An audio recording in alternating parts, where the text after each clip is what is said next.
So hi friends, welcome to our channel. Friends, మనకి చాలా సంవత్సరాల తర్వాత పంచాయతీరాజ్ శాఖ నుంచి భారీ స్థాయిలో అసిస్టెంట్ లెవెల్ జాబ్స్కి సంబంధించి ఒక బంపర్ రిక్రూట్మెంట్ నోటిఫికేషన్ అనేది అధికారికంగా అయితే రిలీజ్ చేయడం జరిగింది.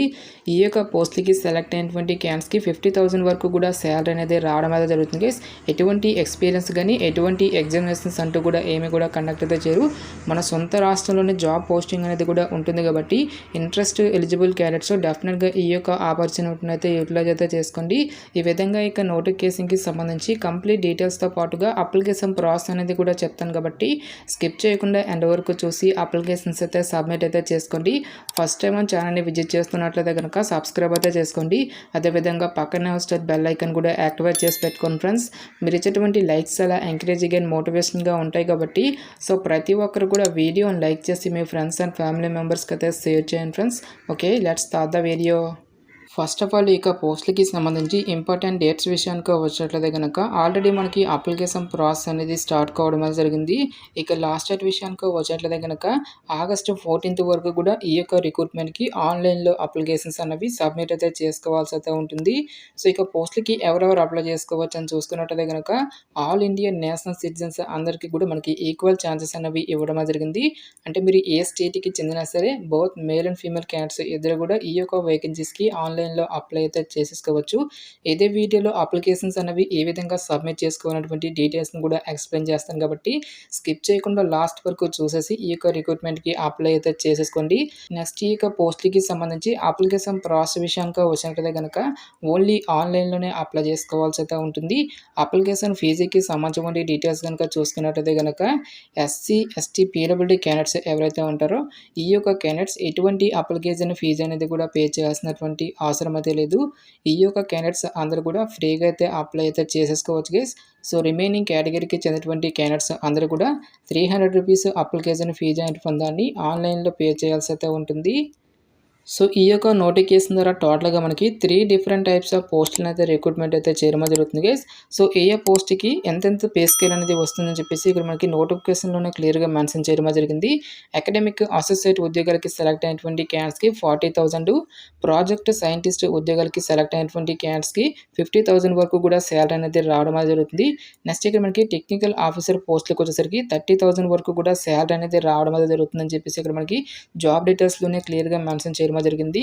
సో ఇక్కడ మనకి ప్లేస్ ఆఫ్ పోస్టింగ్ అనేది కూడా ఎక్కడ ఉంటుందని చెప్పేసి డీటెయిల్గా అయితే మనకి ఇవ్వడం జరిగింది. సో ఇక పోస్ట్లకి సెలెక్ట్ అయినటువంటి క్యాండిడేట్స్కి మనకు హైదరాబాద్లోనే ఈ యొక్క జాబ్ పోస్టింగ్ అనేది ఉంటుంది కాబట్టి సో ఎలిజిబిలిటీ అనేది ఉంటే మాత్రం డెఫినెట్గా ఈ యొక్క రిక్రూట్మెంట్కి అప్లై అయితే చేసేసుకోండి.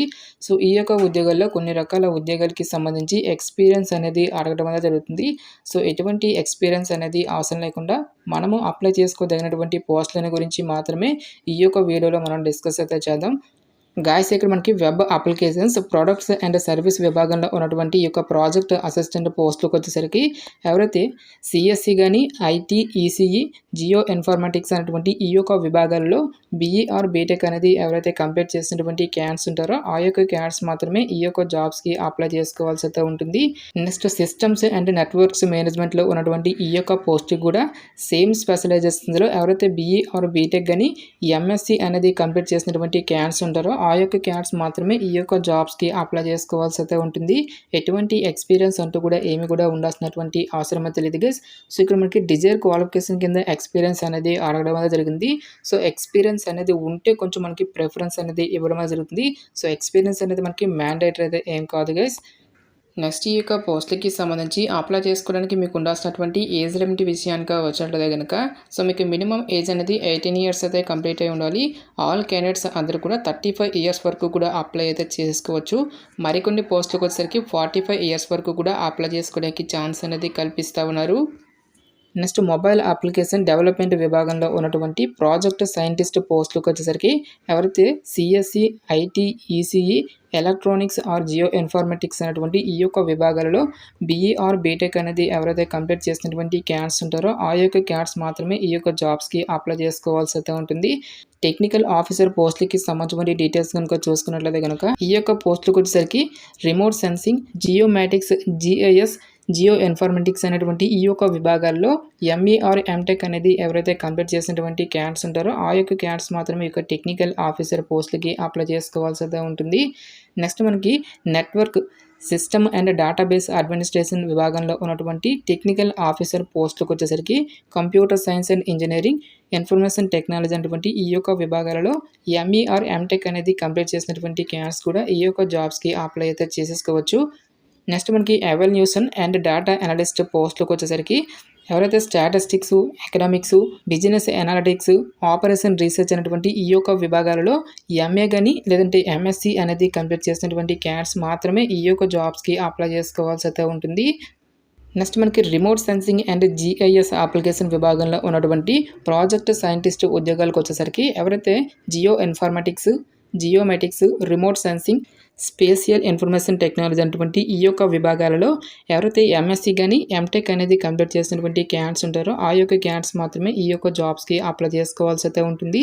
Next natural science monitoring and management అనేటువంటి ఈ యొక్క విభాగంలో ఉన్నటువంటి పోస్టులకు వచ్చేసరికి ఎవరైతే అగ్రికల్చర్, జోగ్రఫీ, ఎన్విరాన్మెంటల్ సైన్సెస్ అనేటువంటి ఈ యొక్క విభాగాల్లో ఎంఎస్సి అనేది ఎవరైతే కంప్లీట్ చేసినటువంటి క్యాండిడేట్స్ ఉంటారో ఆ యొక్క క్యాండిడేట్స్ మాత్రమే ఈ యొక్క జాబ్స్కి అప్లై చేసుకోవాల్సి అయితే ఉంటుంది. సో ఇక పోస్టులకి సంబంధించి సెలక్షన్ ప్రాసెస్ అనేది ఏ విధంగా ఉంటుందని చూసుకున్నట్టయితే కనుక సో ఎవరైతే ఇక రిక్రూట్మెంట్కి ఆన్లైన్లో అప్లికేషన్స్ అనేవి సబ్మిట్ చేసినటువంటి క్యాండిడేట్స్ నుంచి అప్లికేషన్స్ని షార్ట్ లిస్ట్ చేసి ఒక షార్ట్ లిస్ట్ అనేటువంటి క్యాండిడేట్స్కి ఫర్దర్గా మనకి ఇంటర్వ్యూ అనేది కండక్ట్ చేసేసి ఈ యొక్క వేకెన్సీస్కి ఎంపిక అయితే చేయడం జరుగుతుంది. సో మనకి నెంబర్ ఆఫ్ క్యాండిడేట్స్ అప్లై చేసినప్పుడు మాత్రం మనకి రిటన్ టెస్ట్ అనేది కండక్ట్ చేయడం జరుగుతుంది. సో తక్కువ సంఖ్యలో కనుక అప్లికేషన్స్ అనేవి వచ్చినట్లయితే కనుక ఓన్లీ మనకి ఇంటర్వ్యూ ద్వారా మాత్రమే ఈ యొక్క పోస్టులకి సంబంధించి సెలక్షన్ అనేది కంప్లీట్ అయితే చేయడం జరుగుతుంది. సో ఇక పోస్ట్కి ఎవరైతే షార్ట్ లిస్ట్ అయినటువంటి క్యాండిడేట్స్ ఉంటారో ఆ యొక్క క్యాండిడేట్స్కి మీకు రిజిస్టర్ ఈమెయిల్ అనేది ఏదైతే ఉంటుందో సో ఒక రిజిస్టర్ ఈమెయిల్కి ఫర్దర్గా సెలక్షన్ ప్రాసెస్కి సంబంధించిన డీటెయిల్స్ అన్నింటినీ కూడా మీకు ఇంటిమేట్ అయితే చేయడం జరుగుతుంది. నెక్స్ట్ ఈ యొక్క పోస్టులకి సంబంధించి అప్లికేషన్ ప్రాసెస్ అయితే చూద్దాము. ఈ యొక్క అప్లై లింక్ అనేది డైరెక్ట్గా డిస్క్రిప్షన్లోనే కామెంట్ సెక్షన్ అయితే ప్రొవైడ్ అయితే చేస్తాం గైస్. ఈ యొక్క అప్లై లింక్ మీద క్లిక్ చేసిన తర్వాత ఇంటర్ఫేస్ అనేది ఈ విధంగా రావడం జరుగుతుంది. సో ఈ యొక్క వెబ్సైట్లో మనకి అకౌంట్ అనేది లేదు కాబట్టి ఫస్ట్ ఆఫ్ ఆల్ ఇక్కడ మనము రిజిస్ట్రేషన్ అనేది చేసుకోవాల్సి అయితే ఉంటుంది. సో మీరు ఏ పోస్ట్కి అయితే అప్లై చేయాలనుకుంటున్నారో ఆ పోస్ట్కి సంబంధించి ఇక్కడ మనకి రిజిస్టర్ అండ్ అప్లై అని చెప్పేసి మెన్షన్ చేయడం జరిగింది. సో ఈ యొక్క దాంట్లో మీరైతే క్లిక్ అయితే చేయండి గైస్. సో నెక్స్ట్ మీకు ఈ విధంగా ఇన్స్ట్రక్షన్స్ అనేవి రావడం జరుగుతుంది. ఈ యొక్క ఇన్స్ట్రక్షన్స్ అన్నిటిని కూడా క్లియర్గా చెక్ చేసుకొని ఇక్కడ మనకి కంటిన్యూ అని చెప్పేసి ఇవ్వడం జరిగింది. సో ఈ యొక్క దాంట్లో మీరైతే క్లిక్ అయితే చేయండి గైస్. నెక్స్ట్ మీకు ఈ విధంగా ఇంటర్ఫేస్ అనేది రావడం జరుగుతుంది. ఇక్కడ మీరు ఏ పోస్ట్కి అయితే అప్లై చేయాలనుకుంటున్నారో ఒక పోస్ట్ నేమ్ అనేది చూపిస్తుంది. నెక్స్ట్ మీ యొక్క ఫుల్ నేమ్తో పాటుగా ఎక్సర్విస్మెన్ క్యాండిడేట్స్ అనేది కనుక ఎస్ అయితే ఎస్ అని లేదంటే నో అని చెప్పేసి మెన్షన్ అయితే చేసేయండి. నెక్స్ట్ ఫిజికలీ హ్యాండిక్యాప్డ్ అనేది కనుక ఎస్ అయితే ఎస్ అని లేదంటే నో అని చెప్పేసి మెన్షన్ అయితే చేసేయండి గైస్. నెక్స్ట్ మైనారిటీ క్యాండిడేట్స్ అనేది కనుక ఎస్ అయితే ఎస్ అని లేదంటే నో అయితే నో అని చెప్పేసి ఇక్కడ మీరు మెన్షన్ చేయాల్సి అయితే ఉంటుంది. నెక్స్ట్ మీ యొక్క క్యాస్ట్ అనేది ఇచ్చేసి నెక్స్ట్ మీకు డేట్ ఆఫ్ బర్త్తో పాటుగా మీకు ఈమెయిల్ ఐడి అనేటువంటి దాన్ని మళ్ళీ కన్ఫర్మ్ చేసుకుని మీకు మొబైల్ నెంబర్తో పాటుగా మొబైల్ నెంబర్ అనేది మళ్ళీ కన్ఫర్మ్ చేసుకుని ఇక్కడ మీకు పాస్వర్డ్ అనేది మీరు క్రియేట్ చేసుకుని మీకు పాస్వర్డ్ అనేది మళ్ళీ కన్ఫర్మ్ చేసి ఇక్కడ మనకి రిజిస్టర్ అని చెప్పేసి మెన్షన్ చేయడం జరిగింది.